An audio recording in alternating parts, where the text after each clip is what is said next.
First of all, if you tyrannize yourself, you're going to be one miserable creature. Plus, you're going to rebel constantly, as you already know. I'm sure all of you have tried at one time or another in your life to force yourself to do something with a whip, so to speak. And what you instantly find is that you're so condemned to be free that you'll even resist your own tyranny. Try telling yourself to do something and see if you do it. You have no idea what will happen if all you do is say what you think, because you have to let go of everything. Just to do that, you have to assume that there isn't anything better that can happen than what happens if you tell the truth, no matter what happens. You need family. You can help each other find the meaningful path and stay on it. And you can't do that alone. And probably just having a partner isn't enough. You need kids, likely, to keep you sane or to drive you crazy, depending on the nature of your children, let's say. You need family, you need your parents, you need your siblings, you need another community around you that's not merely your wife, because you're so crazy that it takes a village to keep you sane. And then surrounding that more intimate web of kinship, you need friends.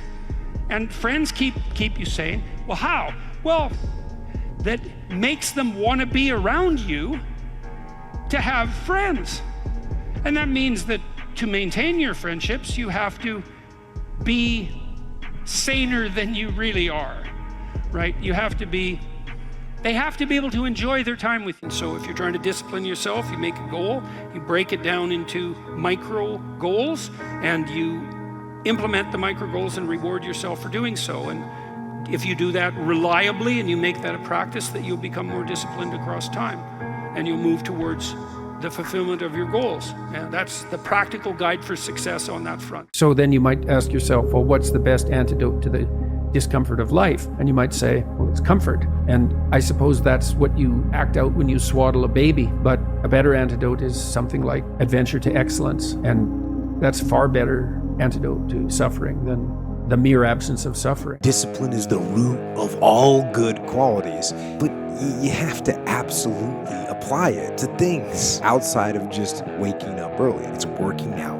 every day, making yourself stronger and faster and more flexible and healthier. Discipline is eating the right foods to fuel your system. It's about disciplining your emotions so you can make good decisions. It's about having the discipline to control your ego so your ego doesn't get out of hand and control you. That chaos in his immediate environment was deeply emblematic of the chaos of his life. They were the same thing. And so for him to even begin the process of bringing order to chaos, which is a divine process, by the way, and the highest moral requirement, he had to be willing to face the catastrophe, the chaotic catastrophe of his life. And he hadn't done that for like 30 years. Why was he going to start that week? Just because he said he was going to? It's like, good luck. So what you do as a therapist in that situation is you just make the task smaller until you find a task so small, but still moving forward, that the person will do. So I might have said, I don't remember the particulars of the situation. Positive emotion allows you to focus. It's the soul of concentration. It's the essence of enthusiastic motivation. When you say, I really want to do that, that statement is predicated on the existence of positive emotion. It's the fact that the goal beckons to you that makes you say, I want to do that. And you know how much easier it is to do something you want to do than to do something you don't want to do. And that ease is actually a consequence of the activation of the system that governs positive emotion. When something is wrong and going bad, you always just look at me and say, good. He said, that's what you always say. Sprained my ankle. Got tapped out? Good. Got beat? Good. You learned. Unexpected problems? Good. We have the opportunity to figure out a solution. So if you have memories that are more than 18 months old that bother you when you think them up, part of you is locked inside that. An undeveloped part of you is still trapped in that. That's a metaphorical way of thinking about it. That's why it still has emotional significance. So you can write about your past experiences, but I would say wait for at least 18 months if something bad has happened to you, because otherwise you just hurt yourself again by encountering it. Because if you're married, you don't see eye to eye, and thank God for that, because sometimes in your foolish insistence on being right, you're wrong, and wrong in a way that'll take you out. And so you better have a partner who doesn't think the same way you do. And fortunately, if you have a partner, you have a partner who doesn't think the same way you do. And so if you can get the dialogue flowing, then that's a mutually corrective mechanism. And so then you might say, well, the truthful dialogue between partners in a marriage is actually, it's the process by which sanity itself is generated. And I mean technically, it's like you're too complex to regulate yourself, period. And so you need other people to help you do that. How afraid are you of not making a change? Let's make a little vision of that. You're 35, you hate your job. What's the consequence? You're not motivated, you don't want to get out of bed in the morning, you're starting to get depressed, you're getting bitter, you're getting resentful, you're getting cynical, you're amotivated at work, you're not doing a very good job, and you're starting to shrink. Now play that out for 10 years. You don't change it, you don't fix it. And what happens? Well, it's not like it's going to get better of its own accord. What's going to happen to you? Well, for sure, at minimum, what's going to happen to you is you're going to be in the same situation, but 10 years older. And if you can't get out of that situation now, what the hell makes you think you're going to get out of it in 10 years? You're 10 years older, you're 10 years more bitter, you're 10 years more cynical. Maybe by that time your marriage has collapsed because who the hell wants to live with you? You're even more of a slave than you were because you've labored another 10 years under the thumb of the tyrant and stepped backwards every time you were asked to, so you got smaller and smaller as the tyrant got bigger and bigger. It's like, think about that, and that means imagine it. Imagine that, okay? Now that's the situation. You're stuck where you are, but it's 10 years from now. And when I say think of that, I mean imagine that. It's like really play it out. You're afraid of making the necessary changes, but you know how miserable you are now. Just imagine how miserable you could be in 10 years. And in all likelihood, what you'll find is that you're way more afraid of that than you are of whatever's stopping you in the present. It's really useful to know what your own particular brand of hell might be. How afraid are you of not making a change? Let's make a little vision of that. You're 35, you hate your job. What's the consequence? You're not motivated, you don't want to get out of bed in the morning, you're starting to get depressed, you're getting bitter, you're getting resentful, you're getting cynical, you're amotivated at work, you're not doing a very good job, and you're starting to shrink. Now play that out for 10 years. You don't change it, you don't fix it, and what happens? Well, it's not like it's going to get better of its own accord. What's going to happen to you? Well, for sure, you're going to be in the same situation, but 10 years older. And if you can't get out of that situation now, what the hell makes you think you're going to get out of it in 10 years? Chaotic room makes you anxious. Why? Too many pathways, man. People don't really repress the things they don't want to face, they just fail to unpack them. You want a horizon of ever-expanding possibility. We're built to walk uphill, and when you reach the pinnacle of the hill, you want to stop and appreciate the vision, but the next thing you want is a higher hill in the distance. Beware of unintended consequences. It's like, oh no, this thing will just do what I want it to do and nothing else. It's like, no, it turns out that not only is what we want from each other the real thing, but that's also the adventure of your life.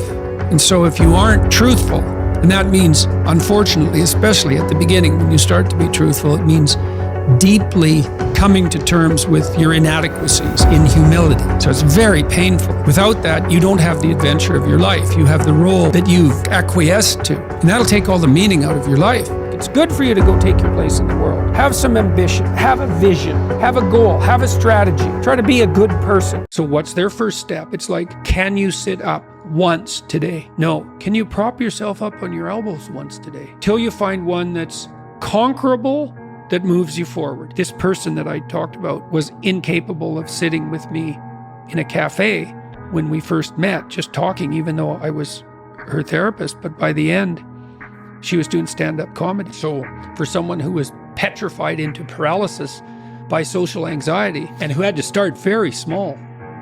It was a hell of an accomplishment. You want to ask yourself that like you would ask someone else. If I could have what I wanted, what would that look like? And you can ask yourself that in a more differentiated way. If I could have the relationship that I needed and wanted, if I could have the friendships, if I could have the job or career, if I could have the educational pathway, if I could adopt civic responsibility in an optimized manner, if I could engage in some creative enterprise, if I took care of myself properly, if I regulated my susceptibility to temptations, what would that look like if it was optimized? You can really be where you don't know what's going to happen, or you can only be there to some degree. But by and large, we're conservative creatures. Even if we're liberal in temperament, we can't tolerate that much uncertainty. You might ask, well, why? And the answer is, well, because you can be hurt, pain, you can be damaged, you can become intolerably anxious, and you can die. Positive emotion allows you to focus. It's the soul of concentration. It's the essence of enthusiastic motivation. When you say, I really want to do that, that statement is predicated on the existence of positive emotion. It's the fact that the goal beckons to you that makes you say, I want to do that. And you know how much easier it is to do something you want to do than to do something you don't want to do. And that ease is actually a consequence of the activation of the system that governs positive emotion. And you might ask yourself, well, how powerful a system is that? And I would say, well, almost all of the drugs of abuse that people are most prone to abusing are abused because they activate the positive emotion system. So cocaine, methamphetamine, heroin is also a painkiller, but it has a psychomotor stimulant element. That's the technical term for the pharmacological effect of pharmacological agents on the positive emotion system. Psychomotor stimulation, psychomotor because it's associated with movement forward. And cocaine is such a powerful drug because it makes you feel like you're doing something worthwhile. That's the system it hyperactivates. And so it's a primary system of motivation. It's as old as forward movement itself. It's a cardinal source of meaning. And it only manifests itself in relationship to a goal. Do you have advice for people on how to find a way out? The first thing I do as a clinician, if someone comes to me and says they're depressed, is ask myself a question. Well, what does this person mean by that? So I have to find out, because maybe they're not depressed, maybe they're hyper anxious, or maybe they're obsessional. There's various forms of powerful negative emotion. So they need to be differentiated. But then the next question you have to ask is, well, are you depressed? Or do you have a terrible life? Or is it some combination of the two?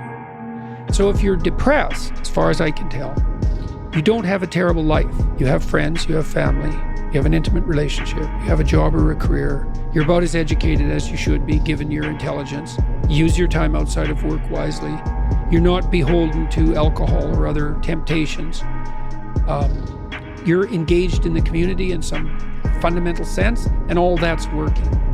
Now, if you have all that and you're feeling really awful, you're either ill or you're depressed. You don't listen to someone and then figure out what they're saying and then infer what they're thinking. That isn't how it works. What you do is you listen to someone till you figure out what they're up to. As soon as you figure out what they're up to, you can adopt that frame of reference. As soon as you adopt that frame of reference, you have the same emotions. And that's what makes you united. And so that's so interesting. And so then you think, look, there's 5,000 people in here. If there were 5,000 chimpanzees, you guys would be tearing each other into shreds because no one would be able to know what anyone else was up to. So imagine you have a goal in mind. You want to get to work in the morning. I used to ask my students a question like this, maybe they're going to write an essay. Why are you writing the essay? Why are you in class? I need this class because it's part of my major. Why did you pick a major like that? Well, I'm interested in psychology. Well, why did you come to get a degree? Well, I think I need a degree to get a job. Well, why do you need a job? Well, I need a job to keep body and soul together and maybe to be productive and maybe to, establish a name for myself. And why do you want to do that? Well, because, it's part and parcel of living properly. And why do you want to live properly? And and how would you live if you lived properly? And at that point, people are usually unable to answer. You know, because you can just push people with questions about why until they run out of explanations. But the point is that you're always doing whatever you're doing because what you're doing is nested in a sequence of goal-directed actions, and those can be more or less sophisticated. That's why the highest levels of virtue and goal are in some sense transcendent. You want them to be above everything you're doing so you can continually move towards something that's more sublime and better. That's what you are. You're here to live, not to sleep. And the problem with the vision of Mai Tais on the beach is that, well, first of all, that's a vision of drug-induced unconsciousness. Second, it's only going to work for about a week. Third, you're going to be a laughingstock in a month and depressed and aimless and goalless. You want a horizon of ever-expanding possibility. And so it does happen to people because they've staked their soul on the attainment of an instrumental goal. And it can be a pretty high order goal, but then you think, now I'm there, now what? Well, the answer can't be, well, I'm going to live in the lap of luxury and never have to leave the face. What do you want to be, a giant infant with a gold bottle? You never have to do anything but lay in your back and suck? It's like, you see the problem with that as a conceptualization. It's no, you want to be like an active warrior moving uphill with your sword in hand, and that's dynamic, that's exciting. You go to your customer's house, maybe you're a plumber, and the first thing you do is you listen to their damn problem. And so at least you have enough sense to engage in dialogos, right? You actually want to hear what the problem is, and then you actually want to solve it. And if you do that with some diligence, they're going to be pleased with you because they don't want sewage all over the rug. And so your interests are aligned, and if you offer what you promise, then you're going to evoke positive emotion in them and quell their anxiety, and that's exactly the service that you're offering. What does that look like? You have no relationship. Your family's a mess. You've got no friends. You've got no plan. You've got no job. You use your time outside of work not only badly, but destructively. You have a drug or alcohol habit or some other vice, pornography addiction. You are completely unengaged in the surrounding community. You have no scaffolding whatsoever to support you in your current mode of being or you move forward. You want to take on all that responsibility if you can in a sense that's both productive and generous. That gives you something to do. Justify your miserable life to yourself and everyone else. And you need to do that. It orients you solidly in the world if you do that. And it gives you a dragon to fight, a real one. And that's where the gold is. So one of the things you might do with a depressed person, they come to see you, if you're a therapist, you might say, look, just for the next week or 2 weeks or so, I want you to just keep a mood record. You know, maybe check in with yourself every hour, scale from 1 to 10. Just write down how depressed you are, with 10 being suicidal and 1 being as good as you get, let's say, or maybe even life is worth living. And maybe the depressed person never gets, below 6 or something, but 6 is way better than 10. And then they come back and you look and you think, oh, look, every time you were at 6 instead of 10, you were with this particular person or this set of people, or maybe you're working in your garden, who knows, right? Or maybe if you're artistic, you were doing something artistic despite the fact that you're paralyzed by your depression. But notice your mood improved some. And then look, 10 out of 10 depressed, you're alone in your room in bed. It's like 11 in the morning. It's like, okay, so how about this? Next week, don't be alone in your bed at 11 o'clock in the morning. And spend like 20% more time, or 10%, or 2% with your friends, or doing something that seems to improve not your mood, but your state of being. You're afraid of making the necessary changes, but you know how miserable you are now. Just imagine how miserable you could be in 10 years. You're 10 years older, you're 10 years more bitter, you're 10 years more cynical. Maybe by that time your marriage has collapsed because who the hell wants to live with you? And in all likelihood, what you'll find is that you're way more afraid of that than you are of whatever's stopping you in the present. It's really useful to know what your own particular brand of hell might be. As you practice something that's working, the circuit that is activated as you're practicing is bathed in dopamine, and that makes it stronger. And that feels good. It's growth. It's part of positive emotion.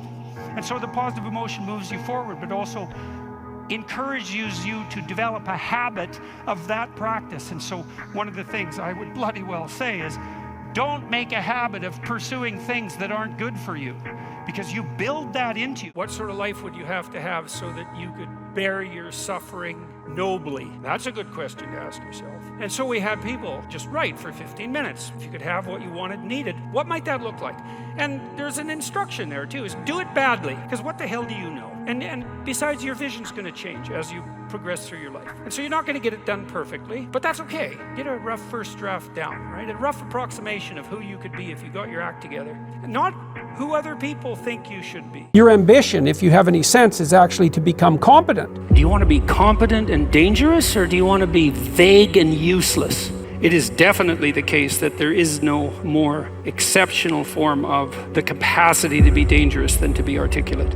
And so it's a moral endeavor in some real sense. Right? To become articulate is to become the master of your own tongue. Chaotic room makes you anxious. Why? Too many pathways, man. People don't really repress the things they don't want to face, they just fail to unpack them. You want a horizon of ever-expanding possibility. We're built to walk uphill, and when you reach the pinnacle of the hill, you want to stop and appreciate the vision, but the next thing you want is a higher hill in the distance. Beware of unintended consequences. It's like, oh no, this thing will just do what I want it to do and nothing else. It's like, no, it turns out that not only is what we want from each other the real thing, but that's also the adventure of your life. And so if you aren't truthful, and that means, unfortunately, especially at the beginning, when you start to be truthful, it means deeply coming to terms with your inadequacies in humility. So it's very painful. Without that, you don't have the adventure of your life. You have the role that you've acquiesced to. And that'll take all the meaning out of your life. It's good for you to go take your place in the world. Have some ambition, have a vision, have a goal, have a strategy. Try to be a good person. You only have to ask a stupid question once. If you're in a crowd and you ask a stupid question, 80% of the people in the crowd have the same question. They're just too cowardly to ask. But you ask and then someone actually tells you, you never have to ask that question again. You're no longer stupid. It's like, oh, she's the perfect woman. It's like, well, how do you know that? You've seen her for 4 seconds, but it grips you. And the same thing happens in the opposite direction. And it's an action of instinct, it's like you fall in love with the image. But interestingly enough, what you do in a relationship that works is that you actually, I think that what you see, it's a rough approximation, when you project the ideal and fall in love with it, you see what could be. It could be that, but it's going to take you a hell of a lot of work, because you got no shortage of flaws, and the other person has no shortage of flaws, and so you're bringing your flaws together, and that's going to produce a lot of friction, and you're going to have to engage in a lot of dialogue before you approach that level of perfection again, but maybe you can do it. So one of the things you might do with a depressed person, they come to see you, if you're a therapist, you might say, look, just for the next week or 2 weeks or so, I want you to just keep a mood record. Maybe check in with yourself every hour, scale from 1 to 10. Just write down how depressed you are, with 10 being suicidal and 1 being as good as you get, let's say, or maybe even life is worth living. And maybe the depressed person never gets, below 6 or something, but 6 is way better than 10. And then they come back and you look and you think, oh, look, every time you were at 6 instead of 10, you were with this particular person or this set of people, or maybe you're working in your garden, who knows, right? Or maybe if you're artistic, you were doing something artistic despite the fact that you're paralyzed by your depression. But notice your mood improved some. There are times in your life when you're not going to be happy, and then what are you going to do? Your goal is demolished. And there are going to be plenty of times in your life when you're not happy. There might be years. And so it's a shallow boat in a very rough ocean. It's a great thing to be articulate, and it would be so lovely if our educators were wise enough to communicate this appropriately to young men who are striving forward, and to let them know in no uncertain terms that if they want to make themselves into forces to be contended with, that there's no surer route to that than an exceptional poetic literacy. Hi, I'm Jordan. And people don't know how to do that. And then they can't even get the ball rolling, as opposed to a dead fish. And there's these elementary social skills that hypothetically, if you were well cared for, you learned when you were like 3. And sometimes I had lots of clients to whom no one ever paid any attention. No one cares that you have a degree, by the way. So to prevent, so by the way, this is your ego. So this is your ego your ego gets very reactive to this stuff. Your ego is super sensitive. Your ego's nervous. Your ego doesn't like people looking at it. It always thinks everyone's looking at it. Your ego thinks everything is looking at you, when the reality is no one actually cares. So what can you do about it? And then there's a guided writing exercise that helps you make a future plan. Young men who do that could go to college, 90 minutes, just the future authoring, 90 minutes. They're 50% less likely to drop out. That's all it takes. There's got to be something at the top. It's got to be something important. If you don't have that, your life doesn't have any meaning. So if you criticize the hierarchy, or even the idea of hierarchy, you destroy the idea of aspiration. And then people have nothing. Well, that's not helpful. People are built for a struggle and they're built for a wait. Are you depressed or do you just have a horrible life? And those are not the same question, because if you're depressed, you have a life that in principle should work, but isn't. And so you come and say, look, I've got a lot of things going for me. I've got a good job, I've got a good family, my wife loves me, but man, I'm miserable all the time. And the reason you get anxious and it feels bad is because now your body can't compute how much energy you have to put out in order to get to your goal. And so you can't organize the world. You're apt to use more resources than you'll replenish. And if you continue to do that, then you'll die. And so anxiety is a signal that complexity has reemerged. One of the things that I've come to realize, our Protestant liberal definition of sanity is wrong. We tend to think of sanity in terms of internal psychological organization. So you're sane if your psyche is well constituted. You can say you're sane if you're biologically healthy in relationship to neurological function. It's an individual thing. A well-constituted psyche means you're sane. And the idea of self-actualization sort of goes along with that. If you're a sane person, you're a sane individual. And sanity is the description of the well-constituted individual. And so one of the corollaries of that might be that you could regard any social constraint on the flowering of your individuality as antithetical to your sanity. And I would say corrosive criticisms of social institution tend to presume that axiomatically. That's right. Nothing should interfere with my self-actualization. Imagine you're driving your car to work and it quits. And what happens is you get anxious. And the reason you get anxious is because, well, you were beetling along quite nicely in your world and everything was reduced to like a unidimensional simplicity. You weren't in a car as an object, you were in a thing that took you to where you wanted to go, and it was just doing what it was supposed to be doing, tracking you along the pathway to your goal. And then it fails and you're off on the side of the road and you get anxious because how the hell are you going to get to work? And what if you don't get to work? And is your boss not going to be very happy with you? And maybe this is the third mistake you've made this week. And what if you get fired? And weren't you an idiot for buying this car? Maybe you shouldn't have a car at all. Maybe you should have walked to work. And maybe you should take a bicycle, because after all, that would save the planet. And and maybe now you have to take your car to a mechanic, but the last time you went to the mechanic you got ripped off because you're too stupid about vehicles to manage one. That's anxiety. If you're moving forward and it's working, your brain tracks the fact that it's working. That's linked to dopamine release, by the way. And the other thing your brain is doing, even when you're just walking to where you want to go, if you're successfully walking there, your brain tracks what you're doing. There's circuits that are activated while you're doing it. And if what you're doing results in the result you desired, then the dopamine floods those little neurons that are active and it makes them grow.